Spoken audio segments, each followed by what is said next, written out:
Ethan had just moved into the old house on the outskirts of town. It was a quiet place, away from the bustle of city life. After his recent divorce, he needed the solitude, a place to start fresh and leave his past behind. The house had a certain charm, with creaky floors and faded wallpaper, the kind of charm you only find in homes that have seen generations come and go. The day was spent unpacking, organizing, and getting used to the stillness of the place. It was already dark when he finally made his way down to the basement. It wasn't much. A small, stone-walled room with low ceilings and a single light bulb hanging from the ceiling. The floor was cracked, and the air had a damp, musty smell that lingered in every corner. Ethan wasn't the type to believe in ghosts or supernatural things, but something about the basement unsettled him. Maybe it was the way the shadows seemed to stretch too far across the walls, or the suffocating silence that made the basement feel like it was holding its breath, waiting for something.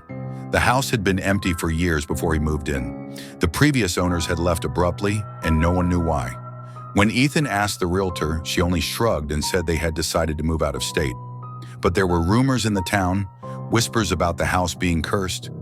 People said something had happened in the basement, something dark, something that no one wanted to talk about. Ethan dismissed it. Small-town superstition was nothing more than idle gossip. That night, as he sat on his couch, trying to relax with a beer in hand, he heard something from the basement.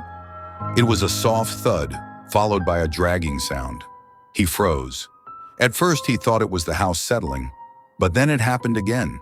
The sound was closer this time, more deliberate. It was as if something, or someone, was moving around down there. Ethan stood up, heart pounding in his chest. He grabbed a flashlight from the kitchen drawer, his mind racing. Maybe it was just an animal. The basement was full of old junk. Maybe something had fallen. But deep down, he knew something wasn't right. Slowly, he descended the stairs. The wooden steps creaked under his weight. The light from his flashlight flickered as he reached the bottom, casting long shadows across the walls. He glanced around. Nothing. No sign of movement. No sign that anything had been disturbed. The silence returned. But it wasn't the comforting silence he was used to. It was thick, unnatural. Ethan felt a chill run down his spine. He stood still, trying to make sense of what he'd heard. That's when he noticed it, a faint, wet smell in the air, like old dirt and something more metallic. The smell grew stronger the further he walked into the basement. He shone the light around the room, and then he saw it.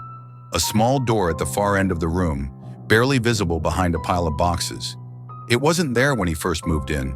He would have noticed it. The door was old, made of heavy wood, and had a rusty doorknob. Ethan's pulse quickened. He stepped closer. The smell was overwhelming now, nauseating. He reached for the doorknob, his fingers trembling. As his hand touched it, he heard it again. The dragging sound followed by soft whispers. His heart raced. He pushed the door open, and the flashlight flickered in his hand. Beyond it was a narrow, dark corridor. The floor was damp, the walls lined with jagged rocks. The whispers grew louder now, more urgent. They were like voices, quiet at first, but growing louder, as though something, or someone, was calling him. Ethan hesitated. Every instinct told him to turn around, to leave this house and never look back. But his curiosity got the better of him. He stepped into the corridor, and as he did, the door slammed shut behind him. The sound echoed through the narrow space, and he froze. Panic set in as the flashlight died in his hand, plunging him into complete darkness. He fumbled around, trying to find a way back. The walls were cold, damp. His breath came in short, shallow gasps. His fingers brushed against something rough, jagged. The whispers surrounded him now, louder, growing in intensity. They sounded distorted, almost like multiple voices layered on top of each other. Suddenly, something brushed against his shoulder. Ethan spun around, but there was nothing there. He was alone, or at least, he thought he was. Then, the whispers stopped. A loud bang echoed through the corridor. Ethan froze, his body stiff. He could feel the air growing heavier around him, pressing in on him. The darkness seemed to thicken, like it was alive, suffocating him. And then he heard it, soft, slow breathing, just behind him.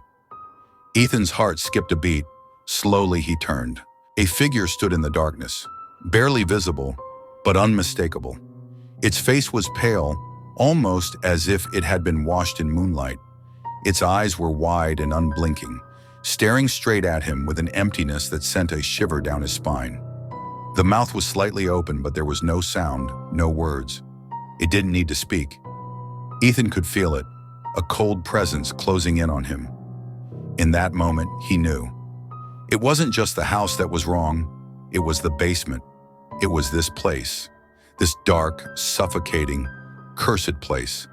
The thing in front of him had always been there, waiting for someone like him to come. Ethan turned to run, his legs moving of their own accord, but the darkness stretched endlessly before him. No matter how far he ran, the figure remained in the corner of his vision, its cold breath brushing against the back of his neck. And then, the door, his only escape, suddenly appeared in front of him. He stumbled toward it, heart racing, but as he reached for the handle, it slammed shut. The figure was no longer in the corner of his vision. It was right behind him. The whispering returned, louder now, echoing through the walls, getting closer with each step. Ethan tried to scream, but no sound came. The figure's cold hands reached out for him, and everything went dark. The next morning, the house stood still. There was no sign of Ethan, no sign that he had ever been there. The basement door was open, as if it had never been closed. And in the quiet, if you listen carefully, late at night when the wind howls through the cracks, you can hear it, the softest of whispers carried by the wind. You should never have come. Thank you for joining me in the shadows. If you enjoyed the journey, please subscribe and share a creepy Vault 45 with friends, because some chills are best when we're not alone.